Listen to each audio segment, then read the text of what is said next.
सबसे बड़ा मुद्दा जो एज को लेकर बना हुआ था दोस्तों, और एज को लेकर तरह तरह की घटनाएं आप सुन रहे थे। 1 जुलाई 2027 को इस बार एज काउंट हो रही है और एज रखी गई है 1 जुलाई 2005 से लेकर 1 जुलाई 2009। देखिए नोटिफिकेशन के हिसाब से भी या बहुत सारी वीडियोस के हिसाब से भी देखिए उम्र सीमा जो है ना, ठीक है, अधिकतम उम्र सीमा 22 साल ही ली गई है, लेकिन देखो न्यूनतम उम्र सीमा में यहाँ आर्मी ने टोटल बदलाव कर दिया है।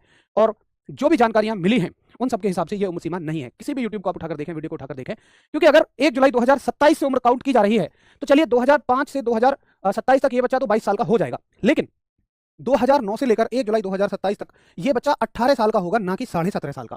मतलब जो बच्चे 17.5 से 18 साल उम्र पूरी कर रहे हैं उन्हें मौका नहीं दिया गया। अगर 17.5 साल उम्र होती तो उम्र सीमा या तो 31 दिसंबर 2009 होनी चाहिए थी या 1 जनवरी 2010 तक होनी चाहिए थी, बट इन दोनों उम्र सीमाओं को ना लेकर उम्र सीमा 17.5 साल ली गई है। इसका मतलब उम्र सीमा को 1 जुलाई 2027 से नहीं लिया गया है। इन्होंने 1 जुलाई 2027 से उम्र सीमा नहीं ली है, इन्होंने एक एवरेज ले लिया है, औसत ले लिया है, क्योंकि पहला बैच इनका जनवरी में जाएगा, दूसरा बैच जुलाई 2027 में जाएगा। यानी इस साल आप पेपर देंगे, फिजिकल होंगे आपके, और पहला बैच जनवरी 2027, दूसरा बैच जुलाई 2027 में जाएगा, तो इसका एवरेज लेके इन्होंने ये बात कह दी है। मतलब अगर आप इस बात को देखोगे ना, ये इनके लिए तो ठीक है, लेकिन इस उम्र सीमा के लिए ये बात ठीक नहीं बैठती है। तो ये एक्जैक्टली डेट इन्होंने काउंट नहीं की है। बाकी ये है कि अगर आपकी उम्र किस किस के लिए है, ये सभी अग्निवीर कैटेगरी के लिए, नर्सिंग को आप बस छोड़ दीजिए, नर्सिंग असिस्टेंट वो एक परमानेंट वैकेंसी है, नर्सिंग असिस्टेंट के अलावा सभी की उम्र सीमा इतनी ही रखी गई है। तो ये आपकी उम्र सीमाएं हैं। नर्सिंग असिस्टेंट का मैं अभी बताऊंगा, बाकी जीडी, ट्रेड्समैन, डब्ल्यूएमपी, उसके बाद क्लर्क, टेक्निकल, इन सभी के लिए उम्र सीमा 1 जुलाई 2005 से लेकर 1 जुलाई 2009 रखी गई है।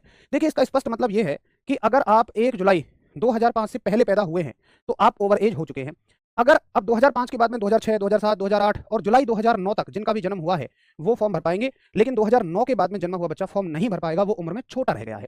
तो उम्र सीमा को लेकर आपके बड़े डाउट होते हैं कि मेरी ये उम्र सीमा है, क्या मैं फॉर्म भर पाऊंगा? तो स्पष्ट मैंने आपको बता दिया है, इस उम्र सीमा में आप सभी फॉर्म भर पाएंगे। उम्र सीमा 17.5 से 23 साल आपकी है, और 17.5 से 23 साल का मतलब ये मान लीजिए कि डेट ऑफ बर्थ जो आपकी ली जा रही है, मैं एज इट इज आपको नोटिफिकेशन के हिसाब से बताऊंगा, वो ली जा रही है 1 जुलाई 2004 से 1 जुलाई 2009, ठीक है।